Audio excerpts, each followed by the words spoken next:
یہ دل سے تصدیق ہوگی تو حقیقی ایمان ہوگا.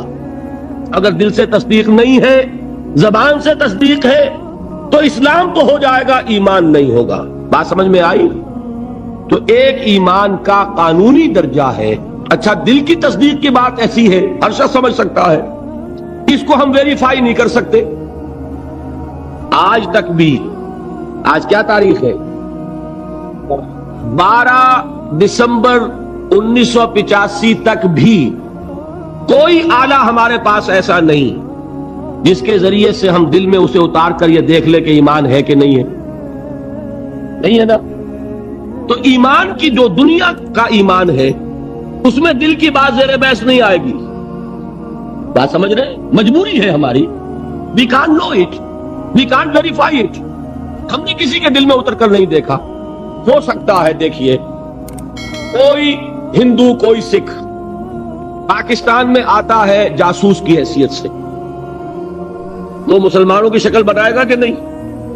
داڑھی بھی رکھے گا، خوب نماز سیکھ کے آئے گا، ختنہ کرا کے آئے گا، تاکہ کوئی آڑا وقت آئے اور ویریفیکیشن ہونے لگے تو میری آئیڈینٹی جو ہے مسلمان کی تسلیم ہو جائے. اور ہو سکتا ہے ہمارے ہاں بارڈر ایریاز میں کوئی امام مسجد بن کے بیٹھا ہوا ہو اور وہ ہندو جاسوس ہو.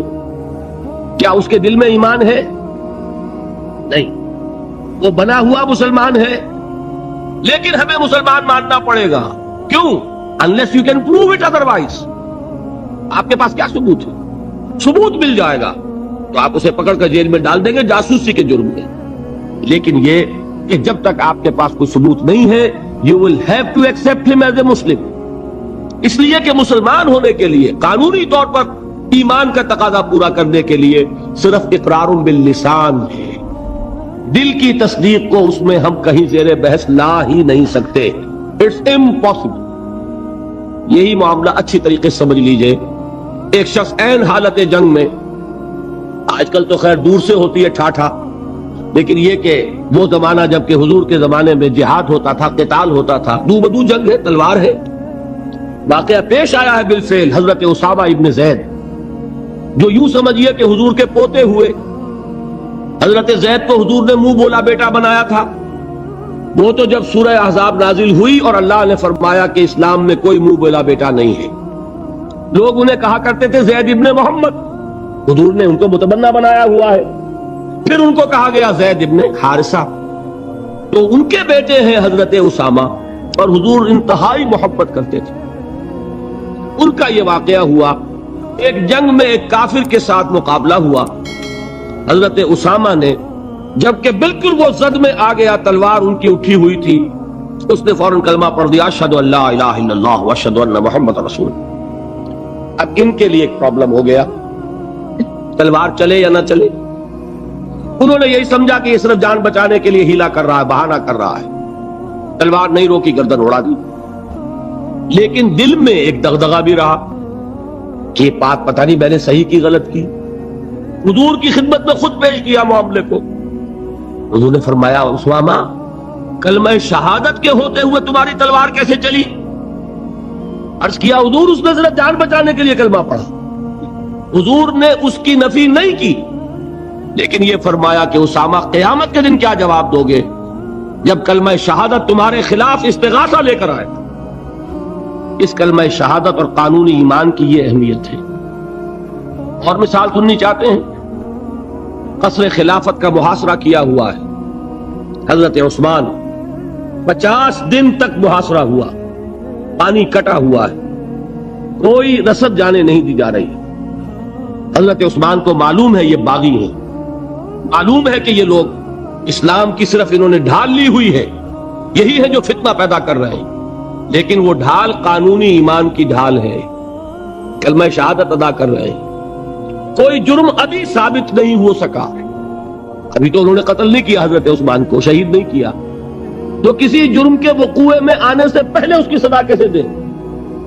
حضرت عثمان کا جو فیصلہ تھا، بعض لوگ ناسمجھ لوگ، کم سمجھ لوگ، بلکہ میں سمجھتا ہوں کہ نیتوں میں فطور ہے جو یہ کہتے ہیں کہ حضرت عثمان نے یہ بڑا غلط کیا، بڑی کمزوری دکھائی. معاذ اللہ ثم معاذ اللہ. یہ وہی تو بات ہے. حضرت عثمان تلوار کیسے اٹھائیں؟ جبکہ وہ کلمہ شہادت کی ڈھال رکھتے ہیں۔ کیا کہا تھا انہوں نے کہ میں ہرگز اپنی تلوار کو کسی کلمہ گو کے خون سے رنگین کرنے کے لیے تیار نہیں۔ یہ مجھے شہید کرنا چاہتے ہیں، کر دیں، لیکن میں اپنی جان کے تحفظ میں کسی کلمہ گو کا خون نہیں بہاؤں گا، اس لیے کہ یہ کلمے کی ڈھال بہت بڑی ڈھال ہے، جس کو کہ حضرت اسامہ، حضور فرما رہے ہیں کہ اسامہ کیا جواب دو گے قیامت کے دن جب یہ کلمہ شہادت تمہارے خلاف استغاثہ لے کر آئے۔ یہ ہے اس قانون کی اہمیت۔ قانونی ایمان اس دنیا میں انتہائی اہمیت کا حامل ہے۔ حضور نے فرمایا کہ ایک مسلمان کی جان اور اس کی آبرو اللہ کی نگاہوں میں اتنی محترم ہے جتنا کعبہ۔ یہ تو آج ہمارا حال ہو چکا ہے کہ مسلمان کے خون سے خنجر آلودہ کر رہا ہے، مسلمان کی گردنیں کاٹ رہا ہے۔ ہمارے ہاں بڑی جنگوں کو چھوڑیے جو ہو رہی ہے اس وقت، آپ دیکھیں گے کہ ہمارے ہاں، ہمارے ممالک میں، خاص طور پر پاکستان میں، چند ٹکوں کے لیے انسانی جان لی جا رہی ہے۔ چھوٹے چھوٹے جھگڑے، چند روپے کا جھگڑا ہے اور انسانی جان لے لی گئی، جس کو حضور نے فرمایا کہ اس کا احترام اللہ کی نگاہ میں بالکل اتنا ہے جتنا کعبے کا احترام۔ یہ ہے اس قانونی اسلام کی اہمیت۔ لیکن یہ جان لیجئے اس قانونی ایمان کا عمل دخل صرف اس دنیا تک ہے۔ آخرت میں سابقہ پیش آئے گا اس ہستی سے جو ہماری طرح لاچار نہیں ہے، وہ دلوں کے حال کو جانتی ہے، علیم بذات الصدور ہے، وہ جانتی ہے یعلم ما تسرون وما تعلنون، اللہ تو جانتا ہے جو کچھ تم ظاہر کرتے ہو اور جو کچھ تم چھپاتے ہو۔ اللہ علیم بذات الصدور، وہ تمہارے سینوں کی کیفیت کو جانتا ہے۔ لہذا یہ قانونی ایمان کیا مانی؟ اگر صرف اقرار باللسان ہے اور تصدیق بالقلب نہیں ہے، یہ ایمان دنیا میں معتبر ہوگا، دنیا میں ایک مسلمان کی حیثیت سے تسلیم کرا لے گا، اس کو تمام لیگل رائٹس، تمام constitutional rights of a Muslim in an Islamic state, تمام legal and moral rights of a Muslim in an Islamic society, he will be entitled to everything. ہر حق اسے حاصل ہے، لیکن آخرت میں معاملہ ہوگا اس ایمان حقیقی کی بنیاد پر جو قلبی تصدیق کے ساتھ۔ تصدیق ہے تو مومن قرار پائے گا، تصدیق قلبی نہیں ہے تو مومن نہیں قرار پائے گا۔ یہ البتہ ہے اس تصدیق قلبی کے مدارج ہوں گے، یقین کی گہرائی، جیسا کہ میں عرض کر چکا، کہاں ابو بکر اور علی اور عمر اور عثمان اور طلحہ اور زبیر، کہاں سلمان فارسی، کہاں ابو ذر، کہاں ان کا ایمان، کہاں ہم میں سے کسی کا ایمان، زمین و آسمان کا فرق ہوگا۔ لیکن بیسیکلی تصدیق بالقلب ہوگا تو آخرت میں ایمان جو ہے تسلیم کیا جائے گا، اور اگر تصدیق بالقلب نہیں ہے تو دنیا میں چاہے وہ مسلمانوں کا بڑا لیڈر مانا جاتا ہو، وہ مسلمانوں کا رہنما تسلیم کیا جاتا ہو، یہاں کے سینسس کے رجسٹرز میں اس کا مذہب اسلام لکھا گیا ہو، کتنی ہی بڑی سے بڑی سند لے کر وہ چلا جائے اور آپ اس کے کفن میں بھی رکھ دیں کہ یہ دنیا میں مسلمان مانا جاتا تھا، اور مسلمان ہی نہیں مسلمانوں کا قائد اور رہنما مانا جاتا تھا، یہاں کی ساری سندیں اور یہاں کے ساری سینسس رپورٹس وہاں جو ہے پرے کاہ کے برابر وقت نہیں رکھتی۔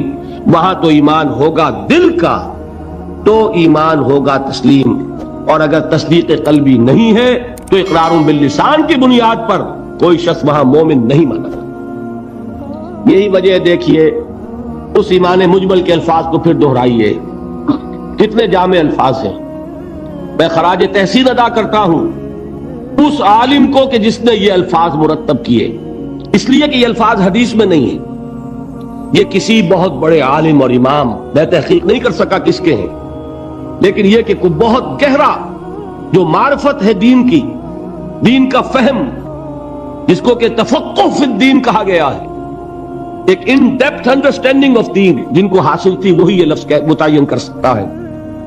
آمنت باللہ کما ہوا باسمائہ و صفاتہ وقبلت جمیع احکامہ، آگے کیا ہے؟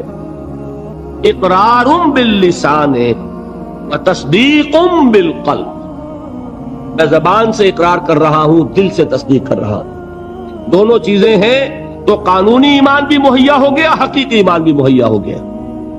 اور اگر یہ دونوں چیزیں نہیں ہیں، صرف اقرار باللسان ہے، تو وہ دنیا میں مسلمان سمجھا جائے گا. اگر تصدیق قلبی نہیں ہے، آخرت میں وہ مومن شمار نہیں ہوگا. اچھا، ایک اور شکل بھی ہو سکتی ہے. ہو سکتا ہے تصدیق بالقلب ہو لیکن اقرار نہ کرے، یہاں وہ شخص بھی یہاں مسلمان نہیں مانا جائے گا. وہاں کا معاملہ اللہ کے حوالے ہے، وہ انڈیویجول کیس ہے، اللہ تعالیٰ جیسے چاہے اس سے معاملہ کرے. لیکن یہاں مسلمان اور مومن منوائے جانے کے لیے اقرار باللسان لازمی ہے. کسی شخص کو لاکھ یقین ہو، ابو جہل نے بھی اقرار کیا تھا جب اس سے سوال کیا گیا کہ کیا تمہارا یہ خیال ہے کہ محمد جھوٹ کہہ رہے ہیں صلی اللہ علیہ وسلم؟ تم نے کہا نہیں، محمد نے کبھی جھوٹ نہیں بولا. پھر سوال کیا گیا پھر ان کی بات کیوں نہیں مانتے؟ اس نے صاف اقرار کیا، میں یہ کہا کرتا ہوں give the devil his due. وہ ابو جہل ہے، کفار کا چوٹی کا لیڈر، حضور کا نہایت جو کہیے کہ دشمن، لیکن یہ کہ اس کو بھی اگر اس کے اندر کوئی بات تھی تسلیم کیجئے. give the devil his due. اس نے جھوٹ نہیں بولا، سچ بولا. اس نے کہا میں کبھی نہیں مانتا یہ کہ حضور یہ محمد صلی اللہ علیہ وسلم جھوٹ بولتے، کبھی جھوٹ نہیں بولا. بھائی مانتے کیوں پھر نہیں؟ کہنے لگا کہ ہمارے اور ان کے درمیان ایک مسابقت اور مقابلہ چل رہا تھا.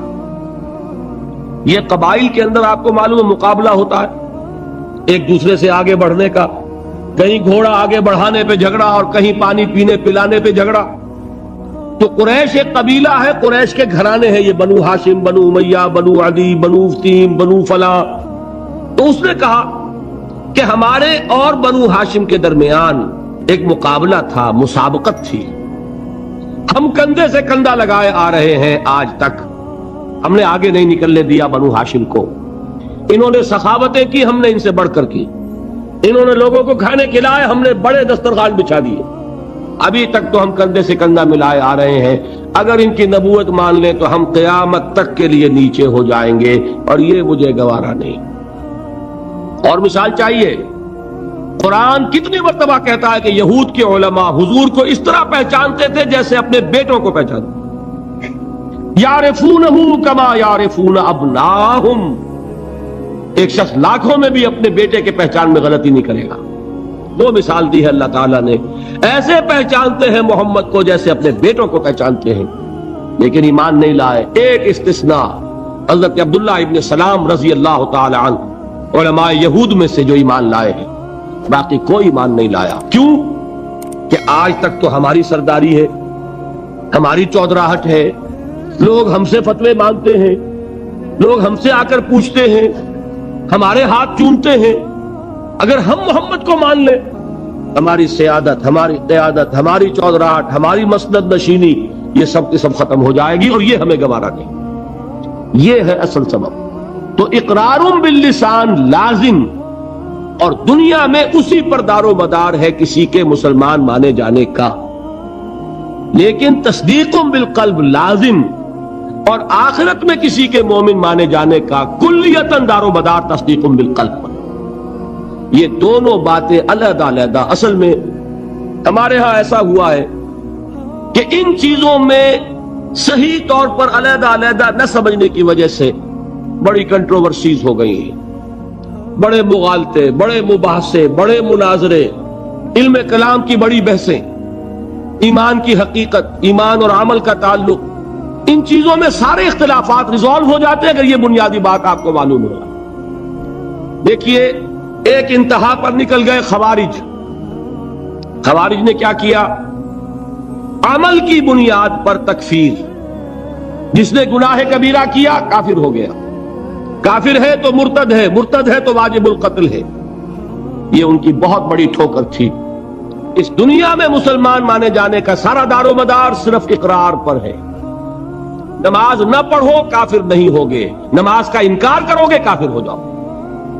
روزہ نہ رکھو فاسق اور فاجر شمار ہوگے، روزے کا انکار کر دو کافر ہو جاؤ گے. زکوٰۃ نہیں دیتے ہو، کوتاہی ہے، عملی کوتاہی ہے، گناہ ہے، اللہ کے ہاں سزا پاؤ گے، کافر نہیں ہوگے.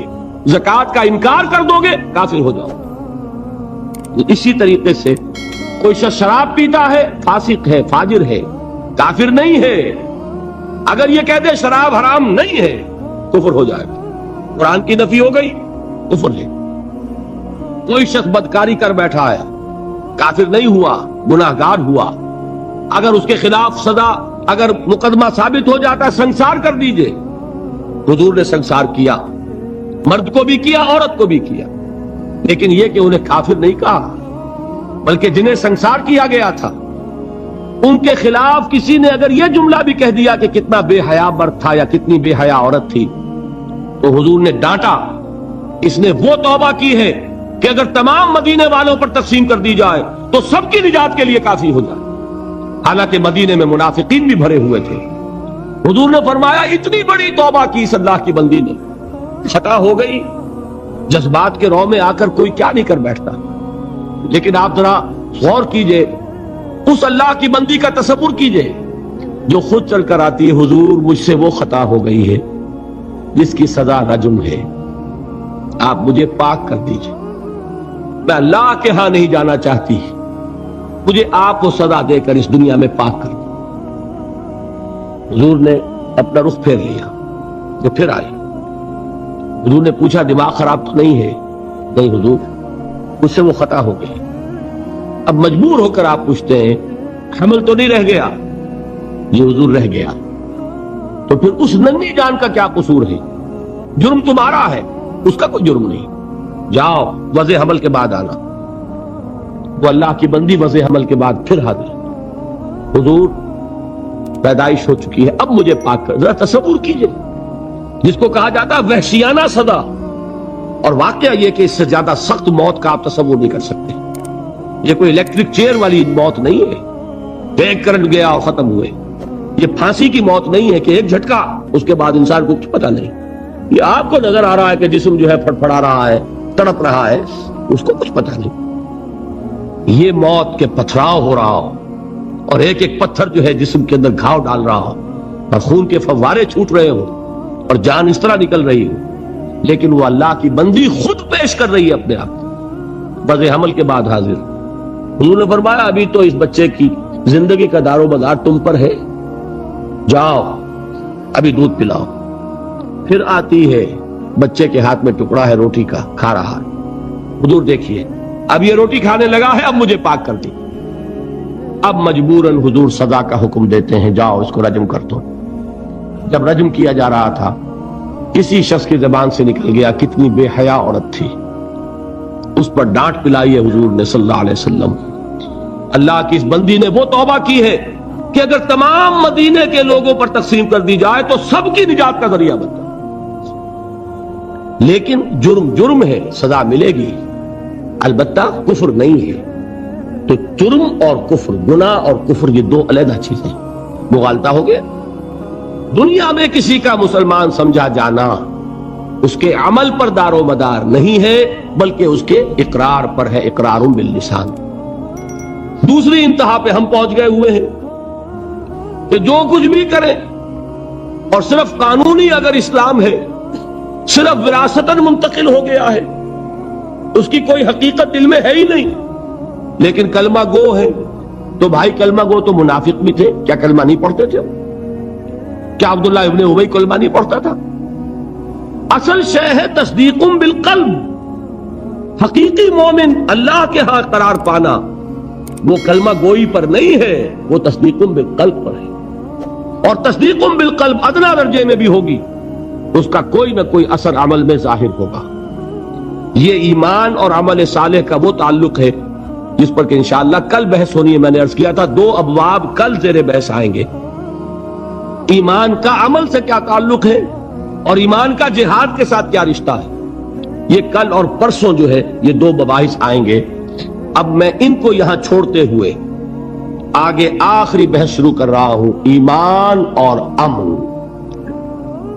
ایمان کا اصل حاصل دیکھیے، جہاں سے ہم چلے تھے وہاں پہنچ گئے ہیں۔ ایمان کا مادہ کیا ہے؟ امن۔ لفظ کہاں سے بنا؟ امن سے۔ امن کسے کہتے ہیں؟ نچنت ہونا، بے فکر ہونا، کوئی خطرہ نہیں، کوئی خوف نہیں، کوئی رنج نہیں، کوئی غم نہیں، کوئی ملال نہیں، کوئی اندیشہ نہیں، کوئی کھٹکا نہیں. یہ ہے امن.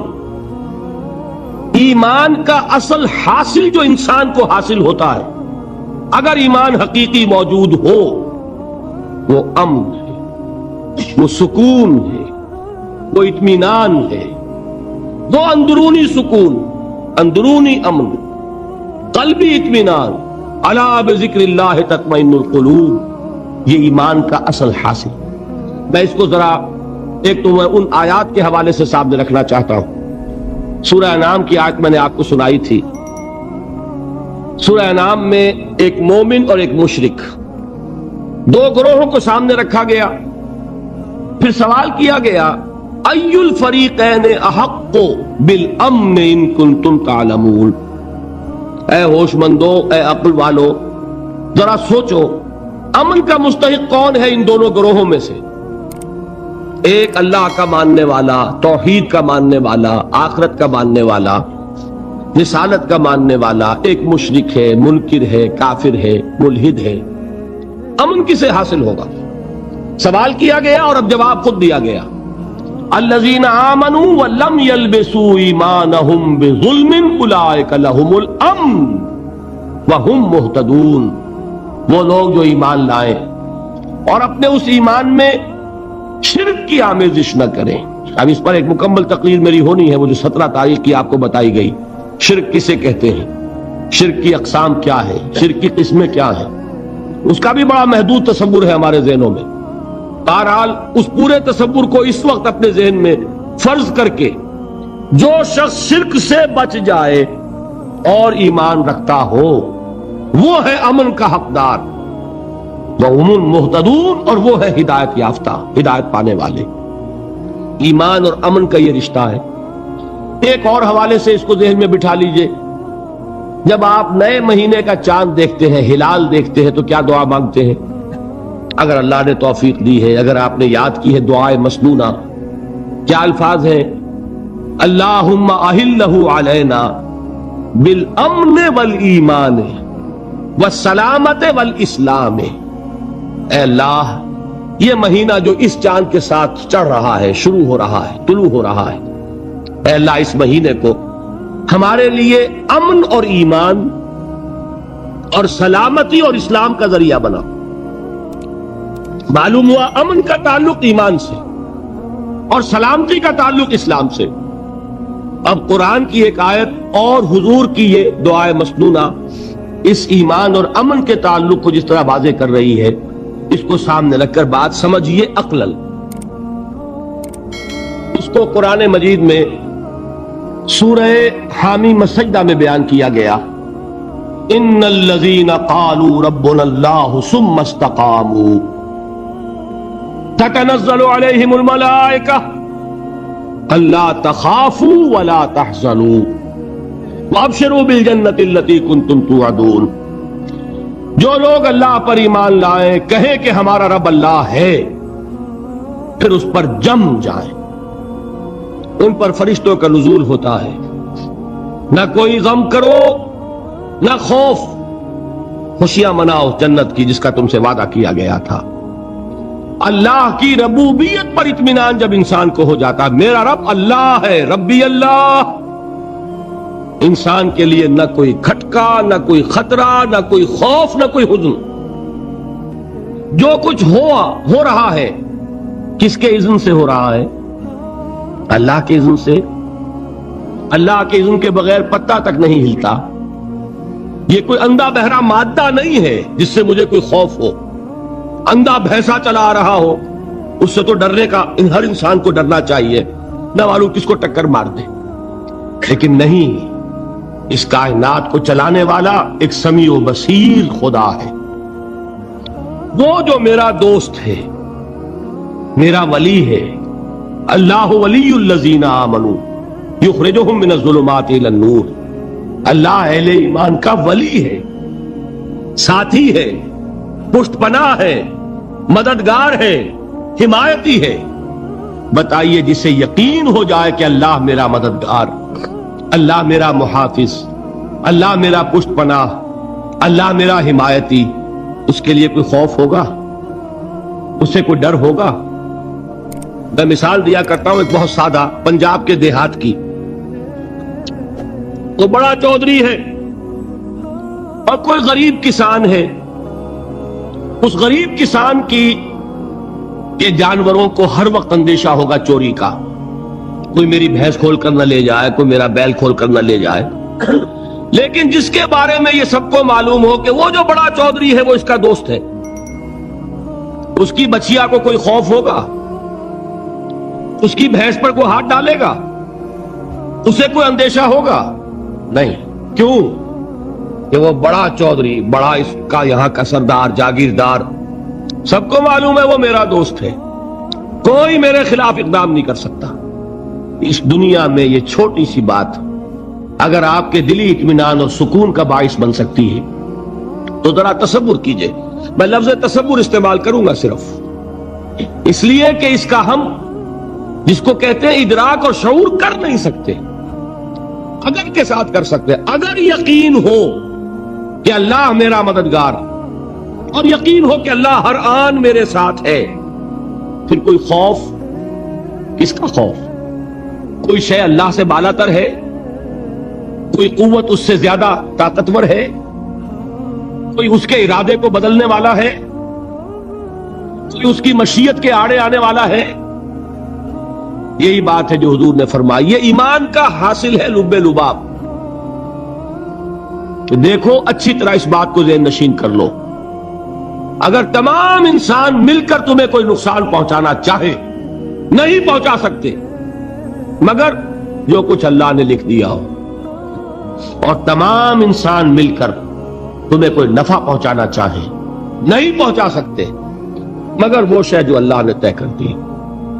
آپ پھر میں کہوں گا ذرا طاری کیجئے, اسے فرض کیجئے, اسے سوچئے. اگر اس حدیث پر ہمارا دل ٹھکا ہوا ہو تو کسی سے ڈر ہوگا؟ یہ مجھے نقصان نہ پہنچا دے, یہ میری رپورٹ خراب نہ کر دے, یہ میری انکریمنٹ نہ رکوا دے, یہ میرا یہ نہ بگاڑ دے, یہ میرے یہ نقصان نہ پہنچا دے. اس کا ڈر, اس کا ڈر, اس کا خوف, اس کی خوشامد, اس کے لیے جا کر طرح طرح سے اپنی عزت نفس کو ذلیل کروانا اس کے سامنے. یہ سب کچھ کیوں کرتا ہے انسان؟ جب سمجھتا ہے کہ اس کے ہاتھ میں میرا کوئی نفع ہے, اس کے ہاتھ میں میرے لیے کوئی ضرر ہے, یہ مجھے کوئی غضب پہنچا سکتا ہے, یہ مجھے کوئی نقصان پہنچا سکتا ہے, یہ میرا کوئی کام بنا سکتا ہے, یہ میری کوئی ضرورت پوری کر سکتا ہے. اسی کا نام شرک ہے. جہاں آپ نے یہ سمجھا کہ غیر اللہ کے اندر کوئی طاقت موجود ہے وہی شرک ہے. بتوں سے تجھ کو امیدیں, خدا سے نومیدی, مجھے بتا تو صحیح اور کافری کیا ہے. شرک تو یہ ہے. جس پر بھی تمہیں یہ خیال ہے کلمہ ہے, یہ کلمہ سوم لا حول ولا قوت الا باللہ, ذرا اس پر دل کو کبھی اگر آپ تصور کریں پھر فرض کریں, دل ٹھک جائے اس پر, کوئی طاقت نہیں. یہی بات تھی جو شیخ عبد القادر جیلانی رحمت اللہ علیہ نے اپنی وصیت میں اپنے بچے سے کہی.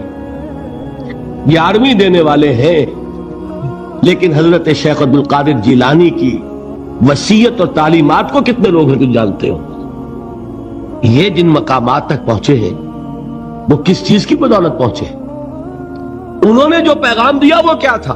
اے میرے بچے, جس طریقے سے قرآن مجید میں حضرت لقمان کی نصیحتیں جو ہے نقل کر دی گئی ہیں, میں یہ عرض کروں گا بالفرض اگر قرآن حضرت عبد القادر جیلانی کے بعد نازل ہوا ہوتا تو شیخ عبد القادر کی یہ نصیحتیں بھی قرآن میں درج ہوتی.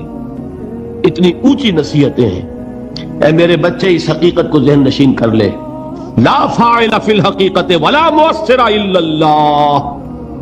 اس کائنات میں نہ کوئی فاعل حقیقی ہے نہ مؤثر حقیقی ہے سوائے اللہ کے. کسی شے میں کوئی تاثیر نہیں اگر اللہ نہ چاہے. آگ جلا نہیں سکتی اگر اللہ نہ چاہے, پانی ڈبو نہیں سکتا اگر اللہ نہ چاہے, زہر ہلاک نہیں کر سکتا اگر اللہ نہ چاہے, کوئی چیز فائدہ نہیں پہنچا سکتی اگر اللہ نہ چاہے. تو در در پہ کیوں سر جھکاتے ہو؟ در در پر کیوں جبیں سائی کرتے ہو؟ سب کے سامنے کیوں ہاتھ پھیلاتے ہو؟ ایک اللہ سے مانگو, ایک اللہ کے سامنے زمین پر اپنی جبین رکھو, لا فاعل فی الحقیقت ولا مؤثر الا اللہ. نظر آتا ہے ہمیں کہ پانی پیاس بجھا دیتا ہے. پیاس بجھانے کی صلاحیت پانی میں نہیں ہے، اللہ کے اذن سے. کھانا بھوک مٹا دیتا ہے، بھوک مٹانے کی صلاحیت کھانے میں نہیں ہے، اذن رب میں ہے. دیکھیے یہی یقین تھا. حضرت موسیٰ علیہ السلام کا واقعہ یاد کیجئے. سامنے سمندر آ گیا ہے، قوم دیکھتی ہے پیچھے کہ گرد و غبار کا طوفان ہے. معلوم ہوا کہ فرعون اپنے لشکر سمیت آ گیا ہے. لشکر جب چلتا تھا تیز رفتاری کے ساتھ تو گرد و غبار کا جو طوفان اٹھتا تھا اس کا تصور کیجیے. اور لمحہ بلمحہ وہ قریب آ رہا ہے. پوری قوم نے کیا کہا؟ اے موسیٰ انا لمدرکون، اے موسیٰ ہم کو پکڑے گئے. قرآن مجید نے تو یہاں وہ باتیں نہیں لکھی ہے، لیکن تورات میں یہ درج ہے کہ بنی اسرائیل جھگڑنے لگے، دست و گریبان ہو گئے موسیٰ کے ساتھ. موسیٰ ہمیں یہاں مروایا لا کر، اس سے تو ہم ہی بہتر تھے. وہاں کھانے کو ملتا تھا، زندگی تو تھی، بیگار ہم کر رہے تھے، موت تو نہیں تھی. اب جو کچھ ہوگا اس کا تصور کرو، جس طریقے سے ہمارے ٹکڑے اڑائے جائیں گے. تو لڑ رہے ہیں حضرت موسیٰ علیہ السلام سے. یہ تورات کی تفصیل ہے. قرآن میں صرف اتنا آیا ہے، پریشان ہو کر انہوں نے کہا انا لمدرکون، موسیٰ ہم تو پکڑے گئے. اس وقت موسیٰ کا جواب کیا ہے؟ کلا ان معی ربی سیہدین، نہیں، میرے ساتھ میرا رب ہے، وہ راستہ دے گا. بتائیے کہاں راستہ نظر آ رہا ہے؟ یہ ہے ایمان بالغیب. راستہ نظر نہ آئے تب اللہ پر یقین ایمان ہے. جیب میں پیسے ہوں اور تب دل کو اطمینان ہے، تو ایمان کس پر ہوا؟ پیسے پر، اللہ پر نہیں. جب وسائل و ذرائع نہ ہو اور پھر یقین ہو کہ اللہ مسبب الاسباب ہے، وہ اسباب کا پابند نہیں ہے، وہ اسباب کا محتاج نہیں ہے، اسباب اس کے محتاج ہے. اگر یہ یقین ہے تو اللہ پر ایمان ہے. یہ نہیں ہے تو تمہارا ایمان اسباب پر ہے، وسائل پر ہے، ذرائع پر ہے، مادیات پر ہے، اللہ پر نہیں. اس وقت کہاں راستہ تھا؟ کوئی راستہ تھا؟ سمندر ہے اور ادھر سے لشکر آ گیا ہے. کلا ان معی ربی سیہدین. اب دیکھیے ایمان کہہ دینا آسان ہے، ہوا معکم اینما کنتم، جہاں کہیں بھی تم ہوتے ہو اللہ تمہارے ساتھ ہوتا ہے. لیکن اس کا یقین قائم ہو جائے تو زمین و آسمان کا فرق واقع ہو جائے. یہی بات ہوئی حضور کے ساتھ. غار ہے، چھپے ہوئے ہیں محمد رسول اللہ اور آپ کے وہ یار غار ابو بکر صدیق رضی اللہ تعالی عنہ. اقبال نے حضرت ابو بکر کی شان میں چند اشعار کہے صرف، لیکن واقعہ یہ ہے کہ بھاری بھاری نظموں پر اور قصیدوں پر بھاری ہے. طویل ترین نظمیں اور قصیدے ہوں ان پر بھاری ہے. ہمتیں ابو بکر کی ہمت جو ہے، کشت ملت را چو ابر، جیسے بارش سے کھیتی اپجتی ہے، ابو بکر کی ہمت اور عظیمت اس امت کو اسی طرح سینچنے والی ہے. ثانیے اسلام و غار و بدر و قبر، وہ دوسرے تھے اسلام میں، دوسرے.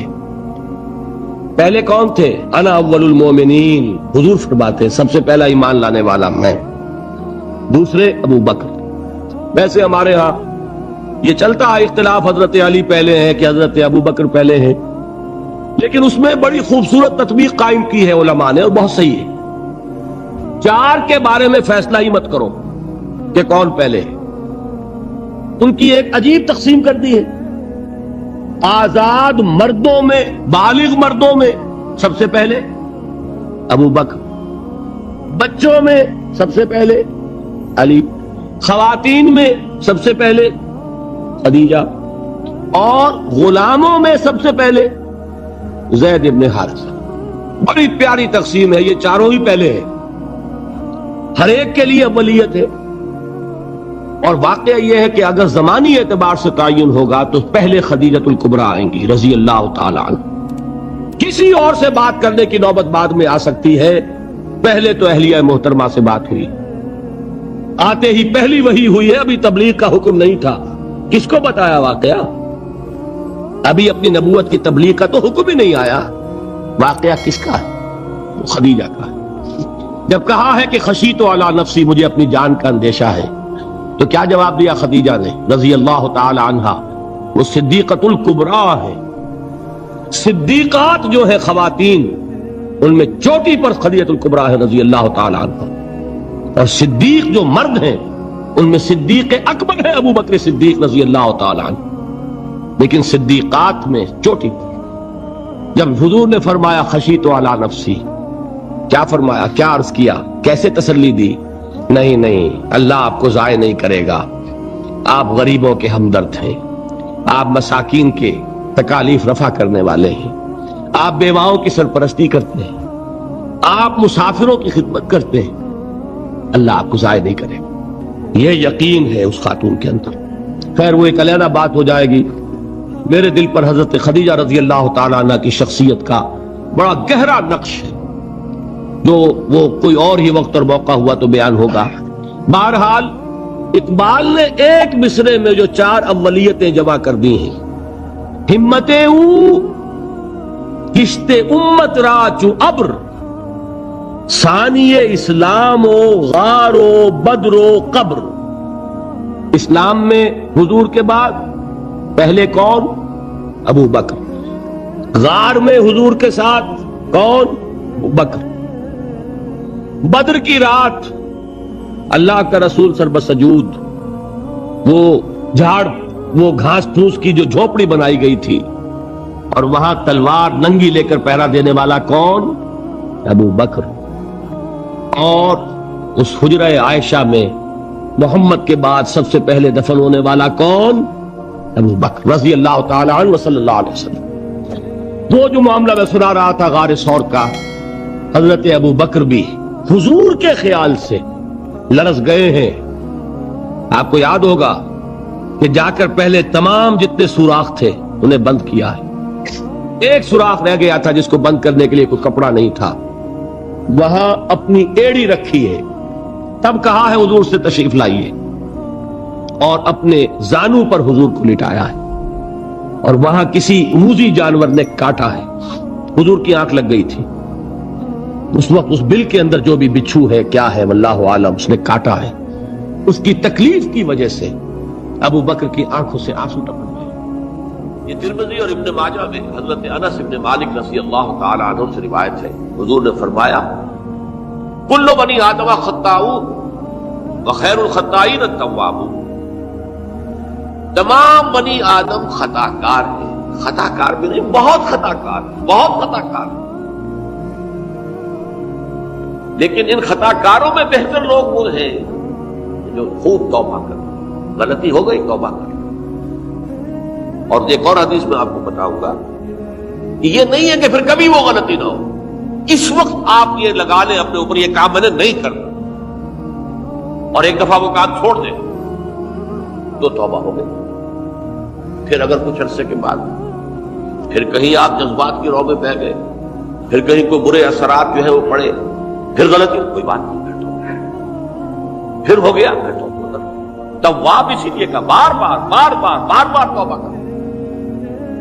تو کل بنی آدم خطاؤون وخیر الخطائین التوابون.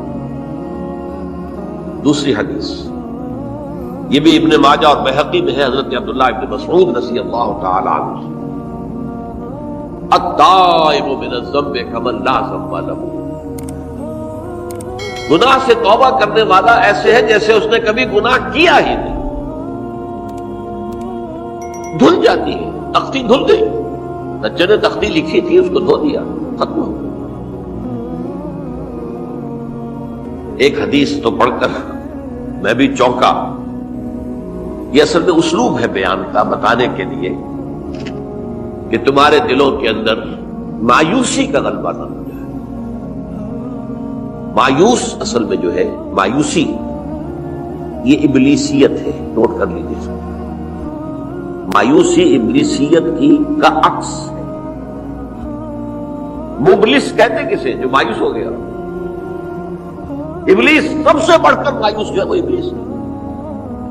اسے معلوم میرا چھٹکارا تو نہیں ہے، لہذا میں جتنوں کو اپنے ساتھ لے کر جہنم میں جھونک دوں، یہی میری کمائی ہے، میں نے تو بچنا نہیں۔ تو ابلیس کہتی ہے اس کو جو انتہائی مایوس مبلس، جو رحمت خدا بندی سے مایوس ہو چکا۔ اب اس کو دور کرنے کے لیے حدیث سنیے، اور یہ حدیث مسلم شریف کی ہے، صحیحین کے اندر حضرت ابو ہریرہ سے حضور فرماتے ہیں والذی نفسی بیدہ، قسم ہے اس ذات کی جس کے ہاتھ میں میری جان ہے، لو لم تذنبوا، اگر تم لوگ گناہ نہ کرتے، لذهب اللہ بکم، تو اللہ تعالیٰ تمہیں لے جاتا کہیں اور، ولجاء بقوم یذنبون، اور پھر کسی ایسی مخلوق کو پیدا کرتا ہے جو گناہ کرتے، فیستغفروا اللہ، اور پھر وہ اللہ سے استغفار کرتے اور توبہ کرتے، فیغفر لهم، اور اللہ تعالیٰ انہیں معاف کرتے۔ اسی سے ملتی جلتی ایک حدیث ہے، یہ امام احمد اور امام بہقی لائے ہیں، اور اس کے راوی حضرت علی ہے رضی اللہ تعالی عنہ۔ ان اللہ یحب العبد المؤمن المفتن التواب، ان اللہ یحب، اللہ تعالی محبت کرتا ہے اپنے اس بندے سے، العبد المؤمن، جو مومن ہو۔ اس کی ایک اور بڑی پیاری حدیث آئے گی، المفتن التواب، جو بہت فتنوں میں مبتلا ہو جاتا ہو اور پھر بہت توبہ کرتا ہو، مفتن التواب، لیکن ساتھ ہی پلٹتا ہو، رجوع کرتا ہو، پھر اللہ کے حضور میں حاضر ہوتا ہو، پھر معافی مانگتا ہو۔ اللہ تعالیٰ کو اپنا ایسا بندہ بہت پسند ہے۔ اب میں کچھ اور حدیثیں آپ کو سنا رہا ہوں۔ توبہ کا دروازہ دو اعتبارات سے کہا